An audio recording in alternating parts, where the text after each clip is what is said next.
نہیں کہا پھر بھی آپ مہربانی کریں ذرا احتیاط سے جائیں. تو جناب عبداللہ ابن زبیر نے عبداللہ ابن عباس نے 14 بندے نیزے دے کے تلواریں دے کے امام حسین کے ساتھ بھیجے اور کہا کہ امام حسین اگر اس نے کوئی غلط ملت بات کی نا زبردستی بیعت کرنے کا کہا تو آپ بس کوئی ایک بات اونچی آواز میں کر دینا یہ سپاہی پیچھے آ جائیں گے. امام حسین ان 14 بندوں کو لے کے گورنر ہاؤس پہنچ گئے. جب آپ وہاں پہنچے اس نے بتایا, اس نے کہا جی حضرت امیر معاویہ انتقال کر گئے اور آپ نے یزید کی بیعت کرنی ہے. تو امام حسین فرمانے لگے میں چھپ کے بیعت نہیں کروں گا, مجمع لگاؤ, جمعے والے دن اعلان کرو, جو طریقہ ہے حضرت ابوبکر صدیق کا, جو طریقہ ہے حضرت عمر فاروق کا, جو انداز حضرت عثمان غنی کا ہے, جو مولا علی کا ہے, سر عام اعلان کرو. اگر ساری دنیا یزید کی بیعت کرے گی تو میں بھی تیار ہوں. تم مجھ سے بیعت لے کے پھر لوگوں کو بتانا چاہتے ہو کہ حسین بیعت ہو کر رہے ہیں تو تم کیوں نہیں کر رہے؟ میں عام آدمی نہیں ہوں لہذا چھپ کے بیعت نہیں کرتا.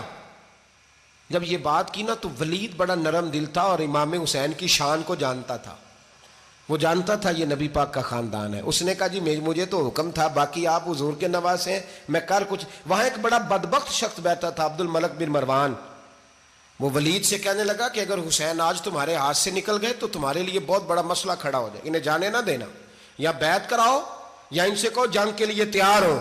تو امام حسین رضی اللہ تعالیٰ عنہ کے کانوں میں آواز گئی تو فرمانے لگے ابن مرجانہ اگر تیرے اندر جرت ہے تو آ سامنے حسین کے, اس کے کانوں میں باتیں نہ کر, کانا پھوسی نہ کر, باہر آ میدان میں, شرارت نہ کر, باہر آ, میں تمہیں ابھی بتاتا ہوں کہ حسین سے مقابلہ کرنے کا انجام کیا ہے.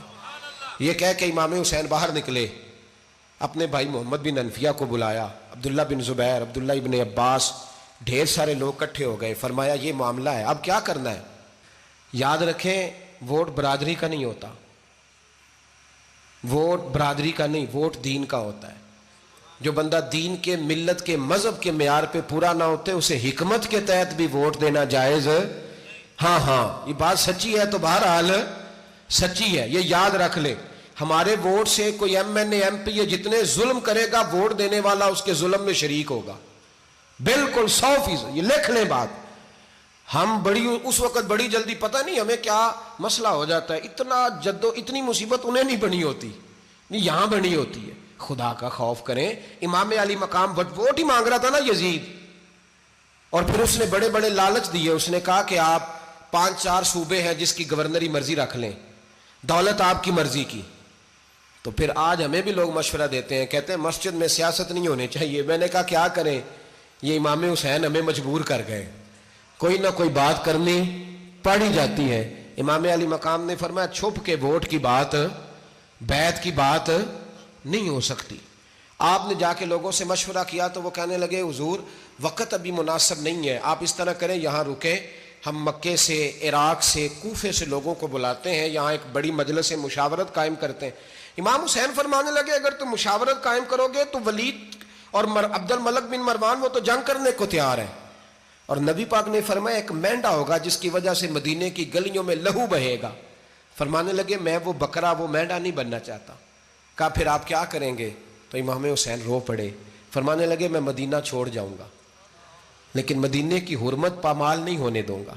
امام علی مقام آدھی رات کے وقت نکلے. سیدہ فاطمہ کا دروازہ ایک اس دن تھا جس دن حضرت مولا علی کوفے چلے گئے, اور دوبارہ آج تالا لگا جب امام حسین نکلے. آپ جنت البقیع کے پیچھے کھڑے ہو کے حضور کا روضہ دیکھنے لگے. اس وقت گنبد تو نہیں ہوتا تھا, روضہ دیکھنے لگے. نانا تیرے کرم کے خزینے کی خیر ہو, میں جا رہا ہوں تیرے مدینے کی خیر ہو. سارا خاندان لے گئے, مکے تشریف لے گئے. حج کے ایام قریب آنے والے تھے. امام حسین نے وہاں لوگوں سے باتیں کی. جب امام حسین وہاں سے پہنچے تو کوفے سے خط آنے لگے. کوفہ حضرت علی کا دارالخلافہ تھا, وہاں آپ کے محبین, پیار کرنے والے ڈھیروں تھے. انہیں خط لکھے کہ حضور آپ چپ کر کے بیٹھے ہوئے ہیں اور ہمارے اوپر یزید مسلط ہو گیا ہے. آپ اگر میدان میں نہیں نکلیں گے, آپ نہیں آئیں گے تو ہم اللہ کی بارگاہ میں شکوہ کریں گے کہ کوئی ہماری کمان کرنے کو تیار ہی نہیں ہوا.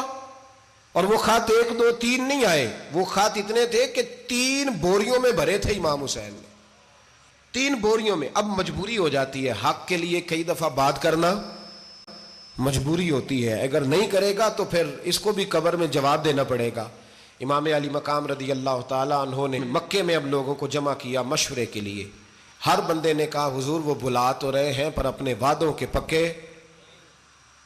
پکے بڑے کم لوگ ہوتے ہیں, بڑے کم لوگ. جسے زندگی ہو پیاری وہ یہیں سے لوٹ جائے. میرے قافلے میں شامل کوئی کم ظرف نہیں ہے.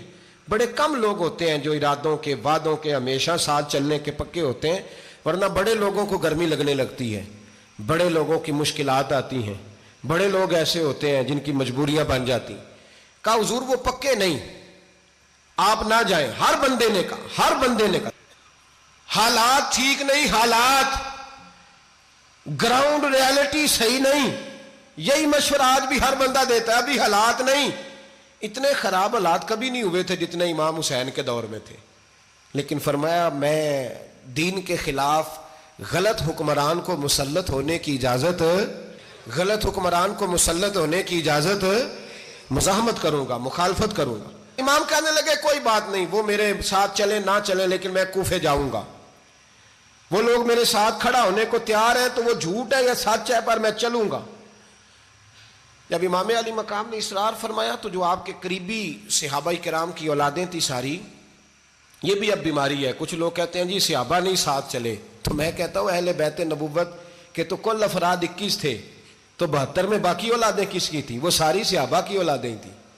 وہ سارے, پتہ نہیں کیوں اس طرح کا فلسفہ بیان کیا جاتا ہے جس میں حالات خراب ہو. حضرت سیدنا امام علی مقام کو جب بہت زیادہ کہا گیا نا, تو امام حسین رضی اللہ تعالیٰ انہوں نے فرمایا چلو میں ایک کام کرتا ہوں, مسلم بن عقیل کو بھیجتا ہوں. حضرت علی کے بھتیجے ہیں, امام حسین رضی اللہ تعالیٰ عنہ کے چچا کے بیٹے ہیں, حضرت عقیل کے صاحبزادے مسلم بن عقیل. بڑے سمجھدار آدمی تھے, معاملہ فہم تھے, بڑے جری تھے. اتنا زبردست مشورہ کم لوگ دیتے ہیں جتنا حضرت مسلم بن عقیل دیتے تھے. ان کو بھیجا گیا کوفے. اب اس میں بڑی تفصیل ہے, وہ اپنے 2 بچے بھی لے گئے. جب وہ کوفے پہنچے نا, تو کوفے پر جناب نعمان بن بشیر کی حکومت تھی. آپ گورنر تھے اور اہل بیت سے بڑی عقیدت رکھنے والے, نرم رویہ. عبید اللہ ابن زیاد کوفے کا گورنر نہیں تھا, یہ کسی اور علاقے کا تھا. جب آپ وہاں پہنچے تو نعمان بن بشیر نے دیکھا کہ حضرت مسلم بن عقیل آئے ہیں, تو لوگ دوڑے ان کی بیعت کرنے, بھاگے. اتنے لوگ جمع ہوئے کہ ایک دن میں 17,000 آدمی نے بیعت کر لی. تو تمہیں پتہ ہے نا, جڑا الیکشن لڑنا ہوتا ہے راتی جیت کے ہی سوندا ہے, وہ فاتح ہوتا ہے, ہر روز جیتتا ہے. پتہ اسی دن چلتا ہے جس دن الیکشن کا ریزلٹ اناؤنس ہوتا ہے. 17,000 آدمی ایک دن آیا. اب وہ جو امام مسلم بن عقیل کے وہاں نعرے لگانے والے تھے, کہنے لگے حضور یہ پہلے دن کی کارکردگی ہے, 2-4 دن میں دیکھیے کیا ہوتا ہے. 2-4 دن میں کیا ہوا, 40,000 آدمی نے بیعت کر لی. اب وہ 40,000 بندہ تیار ہو گیا. ادھر سے جو یزید کے وفادار تھے انہوں نے خط لکھا یزید کو کہ تو نے بڑا نرم آدمی گورنر بنایا ہے اور 40,000 بندہ چلا گیا حسین کی طرف. اگر ایک دن مسلم بن عقیل اور رہے تو جو تمہارا گورنر بیٹھے ہیں نا جناب نعمان بن بشیر, ان کو گورنر ہاؤس سے نکال کے مسلم بن عقیل قبضہ کر لیں گے. تو چپ کر کے بیٹھا ہے. یزید بڑا تیز تھا, اس نے ایک آدمی گھوڑے پہ دوڑایا.